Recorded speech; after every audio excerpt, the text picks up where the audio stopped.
الحمد لله رب العالمين نحمده سبحانه وتعالى حمد المعترفين بنعمائه العظيمة وآلائه الجسيمة. اللهم لك الحمد كله ولك الشكر كله وإليك يرجع الأمر كله علانيته وسره. اللهم لك الحمد كما ينبغي لجلال وجهك وعظيم سلطانك، جل وجهك وعز جاهك، تفعل ما تشاء بقدرتك. وأشهد أن لا إله إلا الله وحده لا شريك له، وأشهد أن محمدا عبد الله ورسوله وصفيه من خلقه وحبيبه، بلغ الرسالة وأدى الأمانة ونصح الأمة وكشف الغمة وجاهد في الله حق الجهاد حتى أتاه اليقين. اللهم صل وسلم وزد وبارك على الحبيب المصطفى محمد وعلى آله وأصحابه وأتباعه ومن اهتدى بهديه وعمل بسنته إلى يوم الدين، وارض عنا معهم بفضلك وكرمك يا أرحم الراحمين. اللهم آمين. I praise Allah subhanahu wa ta'ala. Endless He is in His glory, the creator of heavens and earth, the provider, the cherisher, the sustainer, the bestower of bounties, the source of good.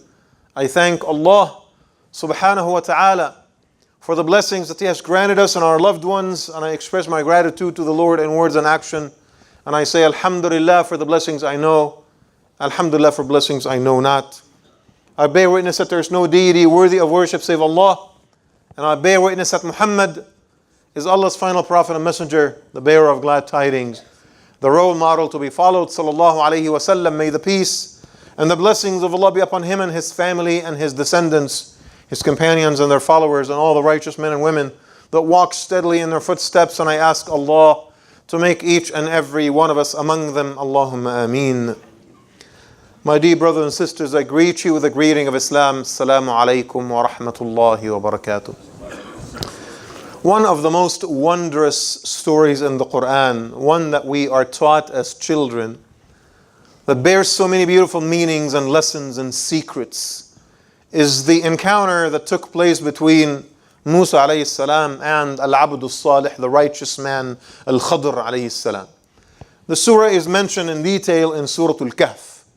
And in that encounter, Moussa alayhi salam travels all the way to the southernmost tip of the Sinai Peninsula, the juncture of the two seas, Majma' al-Bahrain, as the surah tells us.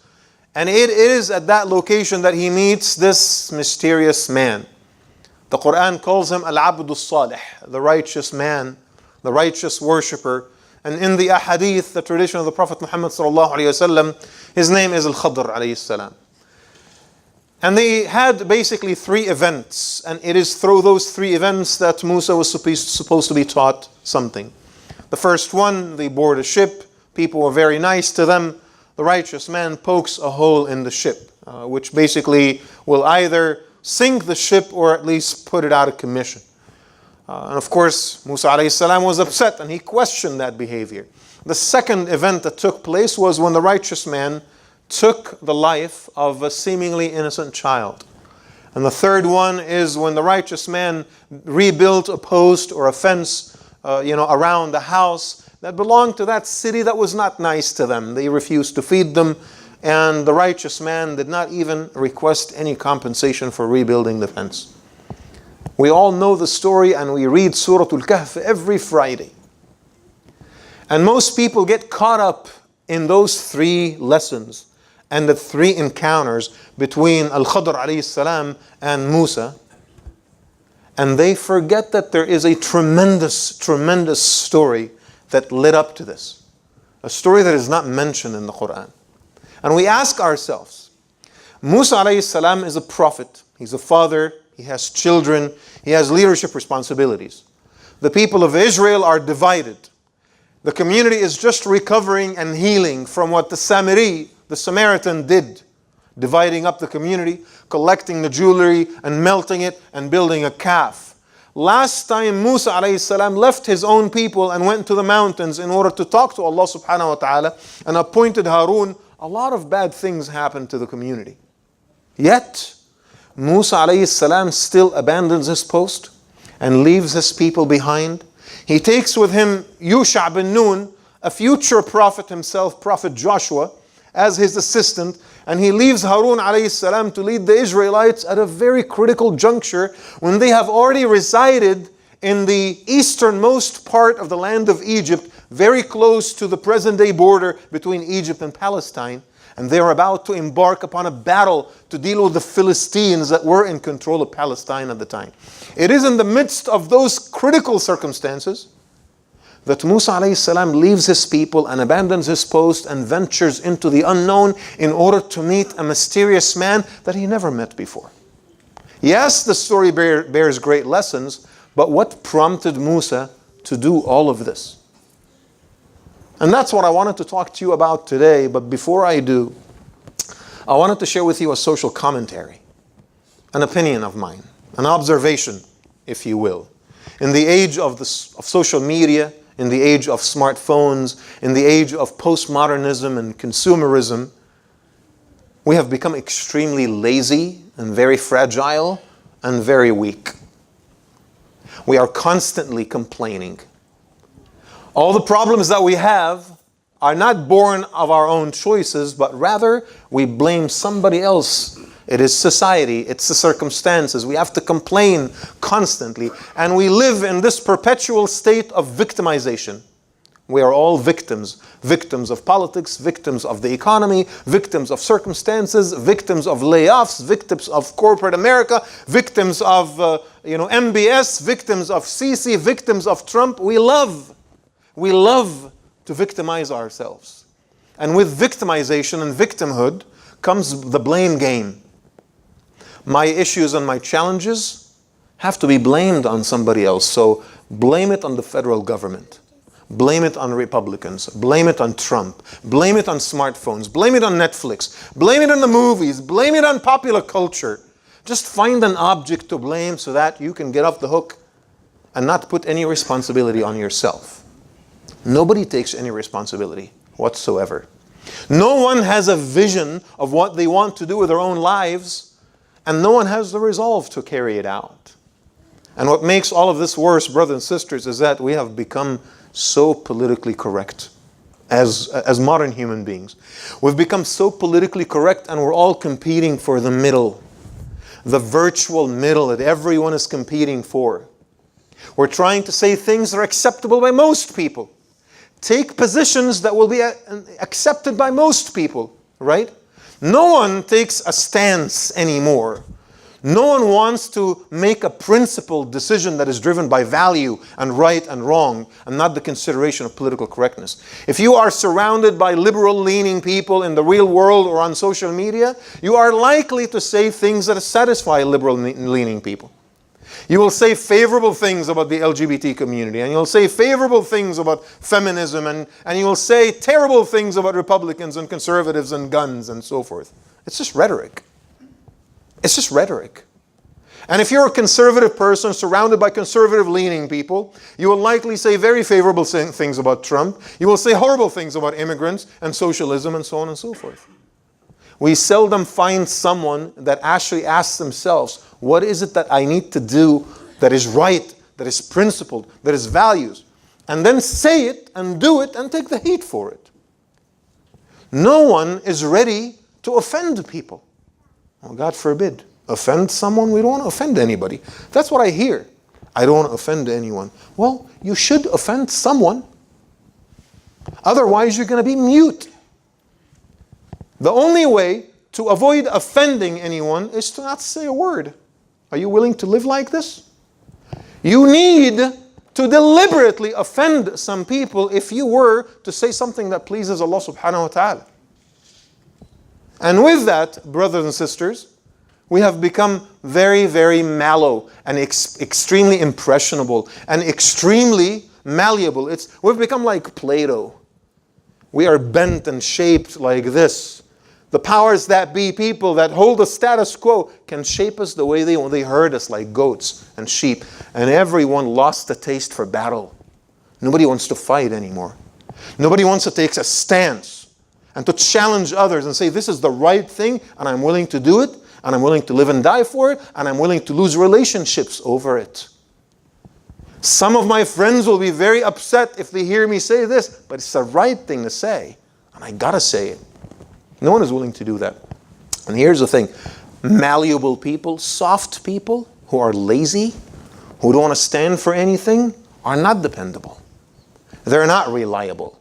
I'm going to ask you, examine your family and your circle of friends and everybody you know, and tell me, how many people you can count that you can actually depend on and rely upon when times get rough? I mean, I probably know a lot more people than the average person here does. And I can tell you, wallahi, maybe on one hand, I can count a couple of people that are truly reliable. I know in my heart, when times get rough, I can count on these guys, brothers and sisters. Very, very rare. It's become extremely rare. Because all of us have become so malleable and flexible and impressionable and lazy and weak and unmotivated. There's no resolve anymore. People in poor countries, in developing countries, they wake up in the morning with a taste of battle in their mouths and a resolve in their hearts because it's a battle of survival. I don't have the luxury to be upset. I don't have the luxury to be anxious and depressed. I need to survive. I need to feed my kids today. But we have the luxury to wake up in the morning with anxiety and mental health issues and take our medications and take a shower and complain and complain and complain and use lame excuses as to why we're not successful. Now some of you might ask, what does that have to do with Moussa alayhi salam? What does that have to do with the Khidr and the story of Surah Al-Kahf? Well, let's find out. The bigger chunk of the story is not mentioned in Surah Al-Kahf. The bigger chunk of the story is mentioned in the Ahadith. For Sahihain, Bukhari and Muslim, Abdullah ibn Abbas tells this remarkable story of the Prophet ﷺ telling us what happened in the background. The events that led to the encounter between Musa alayhi salam and Al-Khidr. Right? What happened? Abdullah ibn Abbas says, لما أظهر الله عز وجل موسى وقومه على فرعون أنزلهم بمنزل في أرض مصر. When Allah gave victory to Musa and his people, the Israelites, over Pharaoh, He basically allowed them or enabled them to settle in the farthest part of the eastern part of the Sinai Peninsula, close to the Palestinian border, right? So when they settled there, and as the hadith says, فَلَمَّا اسْتَقَرَّتْ بِهِمُ الدَّارِ أَمَرَ اللَّهُ عَزَّ وَجَلَّ مُوسَى أَنْ يُذَكِّرَ قَوْمَهُ بِأَيَّامِ اللَّهِ. When things settled for them and they relaxed a little bit, Allah subhanahu wa ta'ala commanded Musa to remind the Israelites of the days of God. Ayyamullah. What is that? The days in which Allah has granted you victory and has given you triumph and strength. Notably, the day on which they were delivered from Pharaoh. Because people get used to success and they take it for granted and they don't thank Allah anymore. So Allah wanted Musa to keep the Israelites reminded. وَلَقَدْ أَرْسَلْنَا مُوسَى بِآيَاتِنَا أَنْ أَخْرِجْ قَوْمَكَ مِنَ الظُّلُمَاتِ إِلَى النُّورِ وَذَكِّرْهُمْ بِأَيَّامِ اللَّهِ, as Allah commanded in the Quran. So Musa alayhi salam stood up and he started reminding people. فَقَامَ مُوسَى فِي بَنِي إِسْرَائِيلَ فَخَطَبَ فِيهِمْ وَذَكَّرَهُمْ بِمَا آتَاهُمُ اللَّهُ عَزَّ وَجَلَّ مِنْ فَضْلٍ وَنِعْمَةٍ وأن نجاهم من قوم فرعون يسومونهم سوء العذاب وأن أهلك عدوهم واستخلفهم في الأرض. Musa alayhi salam reminded them of all the things that are actually mentioned in the Quran. Reminded them that he is the one that delivered them from Pharaoh, that he is the one that destroyed their enemy, that he is the one that established them as his successors on this earth. ثم قال, and then Musa said to his people, and again Abdullah ibn Abbas still telling the story. ثم قال لقد كلم الله نبيكم تكليما واصطفاه لنفسه واصطنعه على عينه وألقى عليه محبة منه. All references from the Quran. Allah subhanahu wa ta'ala is the one that spoke directly without an intermediary. He spoke directly to your prophet, meaning himself. He empowered him with the proper resources. He gave him the strength. He formulated him and shaped him so that he can become the best fit for the job. And then he said to the people of Israel, وَآتَاكُم مِّن كُلِّ مَا سَأَلْتُمُوهُ وَجَعَلَكُم مِّن أَفْضَلِ أَهْلِ الْأَرْضِ. He has granted you from all the things that you have prayed for, and he has made you amongst the best people on this earth. فقام رجل من بني إسرائيل وقال لموسى يا موسى علمنا عنك كل هذا. A man from the Israelites stood up after the khutbah and he said to Musa alayhi salam, Musa, listen, we know all of this about you. هل في الأرض من هو أعلم منك? You are so amazing. You're so knowledgeable. You're so inspiring. You're such a great speaker and a great leader. We love you. Is there anyone else on this earth that is better than you, that is more knowledgeable than you? And what does Musa alayhi salam say? He said, no. قال لا أعلم. I don't know of anyone else on this earth that is more knowledgeable than me. Some people erroneously think that Musa alayhi salam is just being a little bit arrogant here. He's being arrogant. But Musa alayhi salam was being very pragmatic. He was being practical. He's like, okay, I am the prophet of God of my time. I'm the one that speaks to Allah. I mean, who could be more knowledgeable than me? He's not trying to prop up himself, right? This is not self-promotion. He's just being practical. But Allah subhanahu wa ta'ala did not like that. فَعَتَبَ رَبُّهُ عَلَيْهِ أَنْ لَمْ يَرُدَّ الْعِلْمَ إِلَى أَهْلِهِ. Allah subhanahu wa ta'ala reproached him that he did not attribute knowledge back to the source of knowledge. See, if you don't know that there's someone else out there that is more knowledgeable than you, you should at least say that Allah is more knowledgeable. You at least say that, right? فَعَتَبَ عَلَيْهِ رَبُّهُ أَلَّمْ يَرُدَّ الْعِلْمَ إِلَى أَهْلِهِ. Allah subhanahu wa ta'ala reprimanded him a little bit because he did not attribute knowledge to at least the source of knowledge, and that is Allah Azza wa Jal. ثُمَّ أَرْسَلَ إِلَيْهِ جِبْرِيلٌ. He sent him Jibreel. فَقَالَ يَا مُوسَى مَا يُدْرِيكَ أَيْنَ أَضَعُ عِلْمِي. What do you know about where I put my knowledge? You don't know. How can you answer this way? How can you say you're the most knowledgeable person on earth? You don't know. You don't know where I put my knowledge. فَإِنَّ لِي عَبْدًا هُوَ أَعْلَمُ مِنْكَ. One of my worshippers, for your information, one of my worshippers is more knowledgeable than you. Here's the thing. I personally feel that the story should have ended right then and there. It should have ended. Musa alayhi salam should have said, oh my goodness, oh, I'm so sorry. I was not aware of that. Lord, please forgive me. I overstepped. I crossed the boundaries. I made a mistake. Lord, I seek your forgiveness. But before he even apologizes, what does Musa say according to the hadith? Before he apologized, what does he say? Ya Rabbi, فَكَيْفَ لِي بِهِ. Lord, how do I find him? How do I find this person? He could have said, wait a second, I'm a prophet. I teach people. This is some layman over there. Why doesn't he come here and teach me or tell me what he's made of? He says to Allah subhanahu wa ta'ala, Lord, how can I find that person? Where can I find him? فقال جبريل, so Jibreel again speaks on behalf of Allah. فقال جبريل أن تحمل معك حوتا في مكتل. Carry with you a big fish in a basket. وَاذْهَبْ إِلَى مَجْمَعَ الْبَحْرَيْنِ. And then head to the juncture of the seas. The Aqaba and the Suez Gulf. The Red Sea. You have the Aqaba Gulf and the Suez Gulf, and the Sinai Peninsula is between. Right? The southernmost tip is where the two seas meet. أن تأخذ معك حوتا في مكتل وأن تذهب إلى مجمع البحرين فحيثما فقدت الحوت فهو ثم. When you lose the fish, that's where you will find al-abd al-salih, the righteous man. Right? So far, so good. So what does he do when we wake up in the morning? He summons Joshua, and he says, let's go. Oh, prophet of God, where are we going? Just don't talk right now. Let's go. We're going on mission. And he asked Harun to lead in his stead. And he sets out to the desert. He's going back towards Egypt. You guys remember, that's a pretty dangerous thing. You just ran away from Egypt. Now you're going back. You're heading back west, which is exactly what you shouldn't be doing right now. Right? So he heads back. And as the Quran taught us, Allah subhanahu wa ta'ala doubles up in Surah Al-Kahf.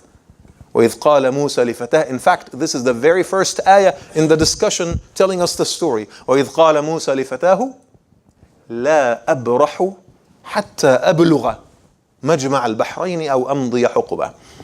Listen to this. He says to Joshua, listen to this. I will never give up until I reach my destination, even if my entire life is spent in eons and decades and millennia searching for it. أو أمضي حقبة. لا أبرح حتى أبلغ. لا أبرح حتى أبلغ.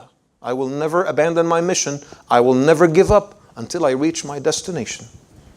Even if my entire life is spent on this. That little statement right there, wallahi, I'm telling you, write it in Arabic and in English and put it in a frame and hang it on the wall at home. لا أبرح حتى أبلغ. I will not give up until I reach. I will not give up until I fulfill my destiny. I will not give up until I get to where I need to be. The resolve of Moussa alayhi salam.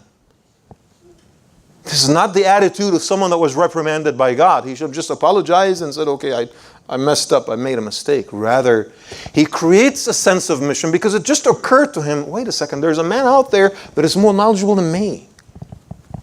Which means there is a source of knowledge from which I can benefit. I can become a better leader. I can become a better prophet. I can inspire my people. I can leave a better legacy. That becomes the mission of Moussa alayhi salam. He embarks upon the mission and he says, with the absolute resolve, I will never stop until I get there and fulfill my mission. That right there, brothers and sisters, that is the antidote to the laziness and the fragility and the weakness of our community. That resolve of Moussa alayhi salam is the antidote to the disease. Is the antidote to the poison that is rendering us useless. Brothers and sisters, we as a community plant trees that are yielding no fruit. The wheels of our vehicles are spinning, but the vehicle is not in motion. We are doing, but we are not producing. You ask anyone, they're busy. They're not sitting around doing nothing. They're busy. But you ask them, what are you doing? Oh, I'm working every day. I'm going to school every day. To what end? What is the purpose? Most people don't even know. And here's the thing. Our scholars taught us that there are 4 components that we need to be aware of if we were to upend that status quo. If we were to change the state of our community. And quite honestly, it's not just the Muslims, by the way. This has become the trait of most modern people in developed countries.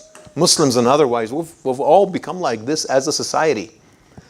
We've lost the taste for battle. Nobody wants to fight or struggle anymore. We always let the path of least resistance, the easy way out. That's it. Just come on, man. That has become the attitude of most people, and not just Muslims, right? What do we need to do? Number 1, you have to have a vision. You have to have a vision. For yourself, for your family, for your children, for your dunya, for your deen, for your hereafter. What is your vision? What is your vision? One of the brothers was telling me that he's been driving an Uber for 7 years. I was like, okay, I'm okay with that. There's nothing. That's an honorable job. It's bringing you some income. But where does the Uber driving fit in your grand vision of your life? What else that you could have been doing right now that is much more beneficial to you than driving an Uber? Right? I mean, I understand it's bringing some income. I get it. But what if there's something else out there that would bring more income and help you fulfill your mission? Well, I don't even have a mission. What is my mission? Exactly. That's the problem. No one has a mission. No one has a vision. You know, why do you go to work every single day? Well, because I need to make income. Okay, and then what? What's the point of making income? Well, because I need to take care of my kids. See the cliche platitudes that we always, this is how our answers are. I got to take care of my kids. Really? What if you make a little bit of income and you spend more time with your kids? Wouldn't that be a better way of taking care of your kids? How do you know? The only way for you to know is to have a vision for your life and a vision for your family. Where do I want to see myself in 5 years and 10 years and 20 years? Where do I want to see myself in the hereafter? Where do I want to see my family after I leave this world? What is the legacy that I'm leaving behind? Most people, brothers and sisters, and I repeat, successful and unsuccessful, wealthy and poor, educated and uneducated, most people, they wake up one day in their mid-50s and they have achieved nothing. They have achieved nothing. Oh, wait, I graduated college and I held a secure job for all these years. You think that's success? Yeah, join the rest of the billions of human beings that have done the same. That's not a vision. We have short-term objectives, yes. We all have short-term goals, but most people don't have a vision. So number 1, you have to have a vision. Honestly ask yourself, what do I want out of my life? Because the clock is ticking. And with every second that passes, a small piece of your greatest asset on this earth is expended. By every second that passes, a big portion of your assets on this earth is expended because time is the greatest asset you have. And once you have a vision, we go into number 2, have the resolve to fulfill that vision. Have the determination to fulfill it, no matter what.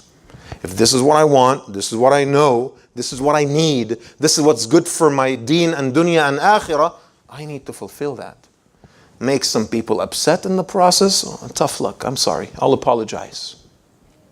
But I will not yield. I will not waver.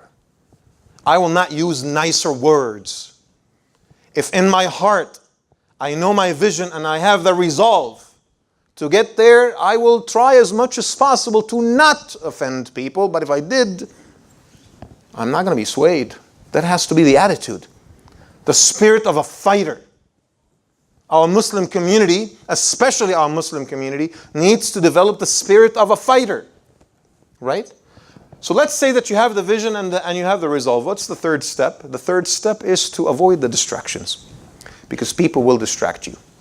And then you're going to get caught up in sentimental things, emotional things. Oh, they said this and she said that. And you're going to worry about what they said and what they didn't say and what they did and what they didn't do. And their attitude, oh, you know, the way they asked me was not nice. Do you think that Khidr was nice? I'm going to ask you an honest question, okay? I know that you guys are a nice religious community. You cannot think less of the religious figures in the Quran. But I'm going to ask you an honest question, and I need an honest answer, all right? If I were to gauge the behavior of Khidr with Moussa alayhi salam, was Al-Khidr being super nice or was he being rude? He was super rude. He was super rude. Astaghfirullah. Did the Imam just say that Khidr was rude? He was very rude. And he was extremely rude for a reason. Because Moussa is being tested that he shouldn't get caught up in the sentiment. He shouldn't get caught up in the framework. He needs to keep his eyes on the goal, on the target. My mission is to come and learn from this man. I mean, think about it. Initially he says, listen, Moussa, I don't like you. And there's a history about you. You're a man with a temper, okay? And you think you're more knowledgeable than anybody else. But I am more knowledgeable than you. I mean, there's a huge attitude there involved. There's a huge attitude. This is how they start the conversation. And then he's like, I'm going to do a series of things that will offend you deeply. Despicable things, bad things. Okay? And I don't want you to say a word. And you have to promise me right now that you're not going to say a word. So Moussa alayhi salam says, okay, fine, all right. I'll take it easy. All right. I'm not going to say a word. Right? And then the first time Moussa questioned him. He says, what did I say? What did I say? What did I tell you? Okay, I'm sorry. I'm not going to do it again. And then Moussa questioned him again. And then he says, you know what? One more word from you and we're done. قال هذا فراق بيني وبينك. This is the parting of ways between us. I'm done with you. This is extremely rude. See, sometimes we have a vision and we have the resolve, but we get caught up in sentimental things. We get caught up in useless peripheral things. You need to focus. Don't worry about what people do or say. Don't worry about all these constructs that we have created for ourselves to continue to be lazy and to continue to give excuses. Right? Oh, Islamophobia, this, and Trump, that, and all the struggles and economic issues. And oh, the community doesn't have leadership. Excuses. We love excuses. People who are in the business of blaming others and complaining all the time will always give excuses. Excuses to why we're not healthy. Excuses why we don't have time. Excuses why we're so busy. Excuses why we're not spending time with our families. Excuses why we're not giving and donating. Excuses why we're not volunteering. There's always an excuse. And your life is wasted. Your life is wasted. You're the only person that will suffer from the excuses. Not Allah subhanahu wa ta'ala. You're the one that will suffer. Giving excuse after excuse after excuse. So even if you have vision and you have a resolve, sometimes we're just giving excuses because we're getting caught up in the process. And our eyes are not fixated on the prize, right? And in order to make all of this nice and clean and beautiful, you have to temper it with a good niyyah, with a good intention. I mean, workaholics who build billion-dollar companies that are used to hurt humanity will tell you, I have a vision and I have resolve and I don't get distracted, right? But we're still not achieving good results Because Allah subhanahu wa ta'ala is not in the picture. You got to bring the sublime presence of God into the equation. You got to bring Allah subhanahu wa ta'ala, what am I doing this for? To promote myself, to further my own ego, to become materially successful, or I'm doing this for another reason that may benefit me but also goes beyond me and my family, to my own community and humanity and my hereafter. There's got to be other considerations. Otherwise, we're caught up in the same cycle that most people are caught. What is the difference between you and Bill Gates? What is the difference between you and any other successful person in the world if you don't temper the process with the presence of Allah subhanahu wa ta'ala? Those are the four components.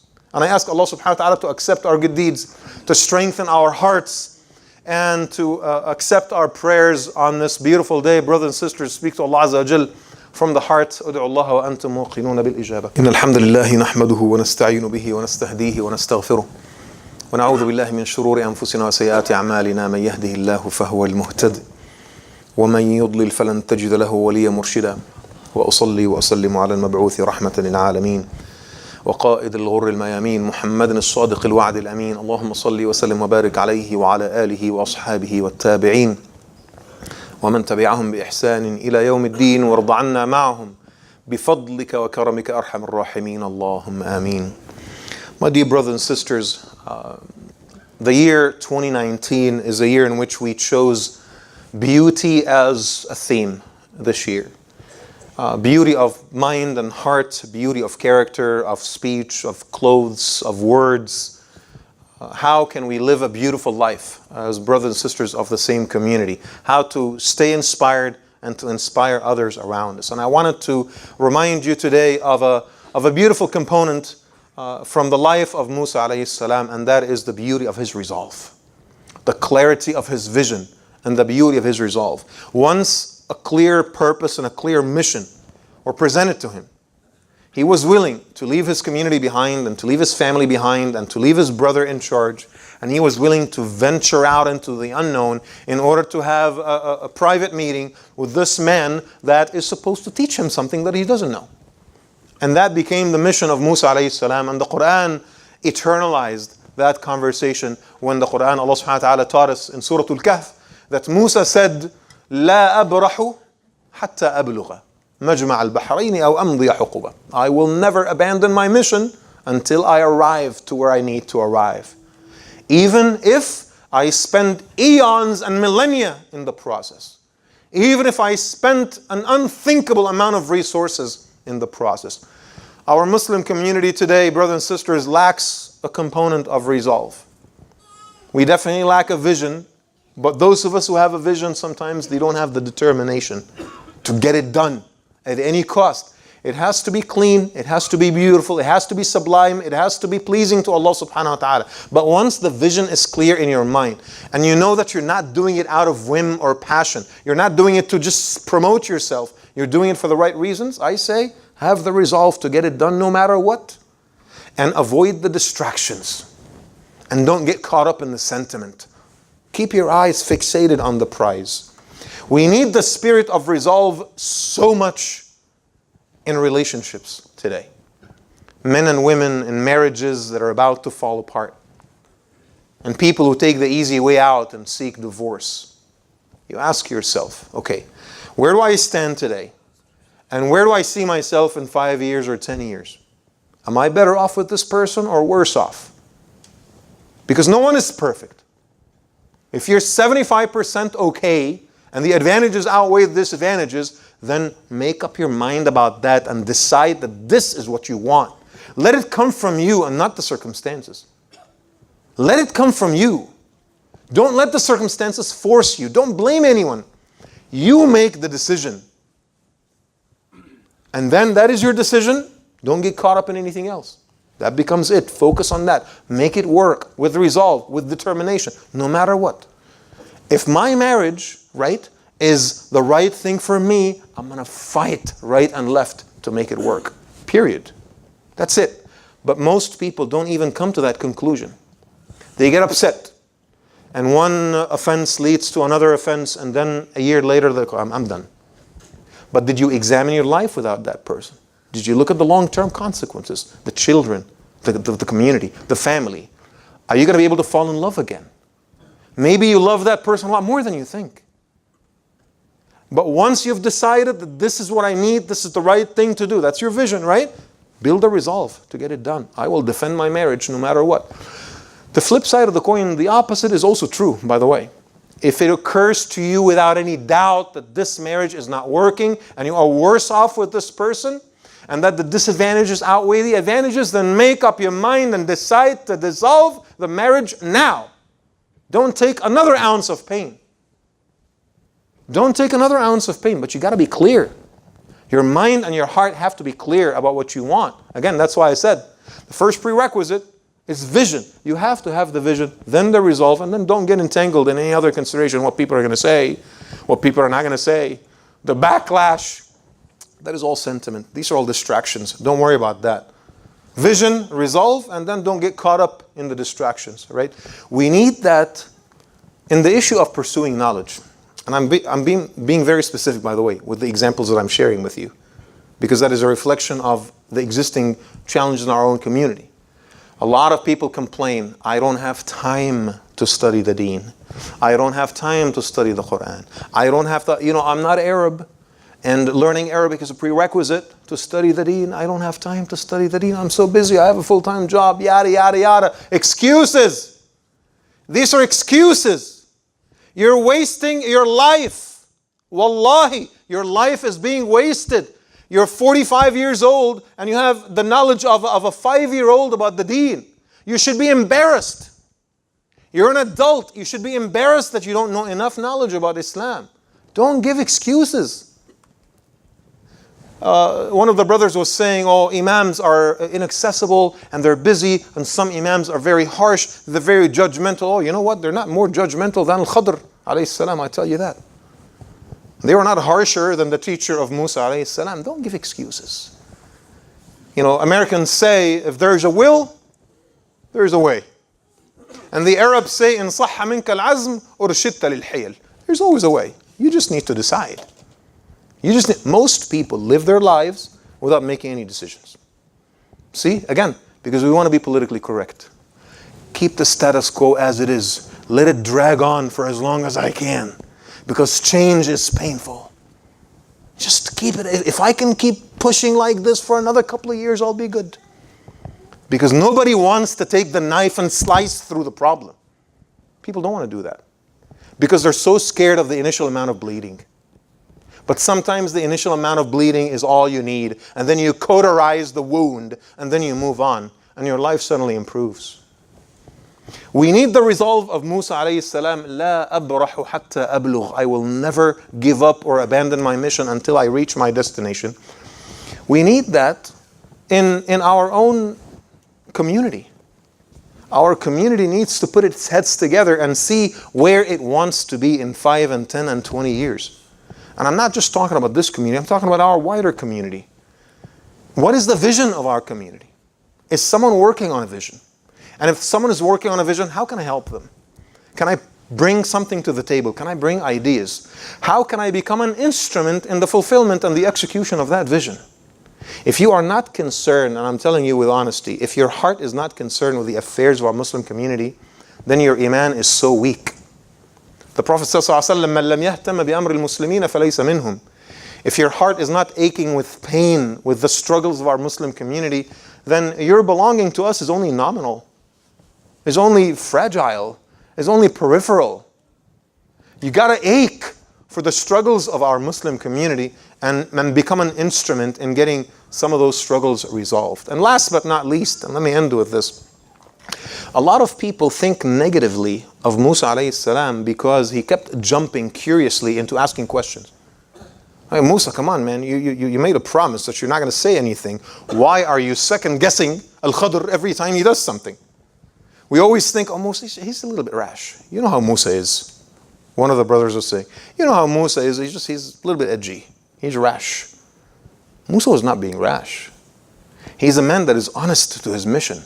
He's sincere. He doesn't have any time to waste. He left his people and left his country and left his mission in order to be with Khidr because he wanted to learn. And Al-Khidr is testing him.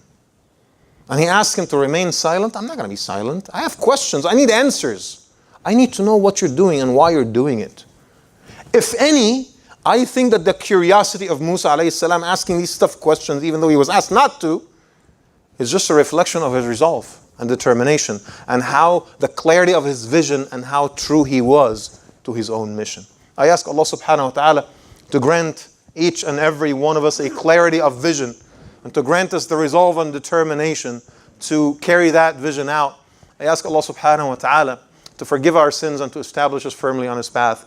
I ask Allah to bring us closer to each other as brothers and sisters, to make us care about each other, to treat each other with kindness and tenderness. I ask Allah subhanahu wa ta'ala to help us do the right thing under the most severe of circumstances. I ask Allah subhanahu wa ta'ala to help us only try to please Him and not others, to always keep His views of us in our minds and not the views of others. I ask Allah subhanahu wa ta'ala to help us maintain balance in the life of this world, to fulfill our obligations in this life and our obligations towards the hereafter, and to do what is good for our deen, for our dunya and akhirah. And as Allah gathered us here in this shape and form, I ask Allah subhanahu wa ta'ala to gather us in the highest level of His Jannah. Allahumma ameen. اللهم لك الحمد كما ينبغي لجلال وجهك وعظيم سلطانك. اللهم صل على محمد وعلى آله وصحبه وسلم تسليما كثيرا. تقبل منا إنك أنت السميع العليم، وتب علينا إنك أنت التواب الرحيم. اللهم ارفعنا ولا تضعنا، وأثرنا ولا تؤثر علينا، وادفع عنا ولا تدفعنا، وكن معنا ولا تكن علينا. اللهم يا ربنا واحفظنا من شياطين الإنس والجن برحمتك يا أرحم الراحمين. اللهم انصر إخواننا المستضعفين في المشارق والمغارب يا رب العالمين. اللهم أبدلهم من بعد خوفهم أمنا يعبدونك لا يشركون بك شيئا. اللهم اغفر للمؤمنين والمؤمنات، المسلمين والمسلمات، الأحياء منهم والأموات، إنك سميع قريب مجيب الدعوات يا رب العالمين. وأقم الصلاة إن الصلاة كانت على المؤمنين كتابا موقوتا.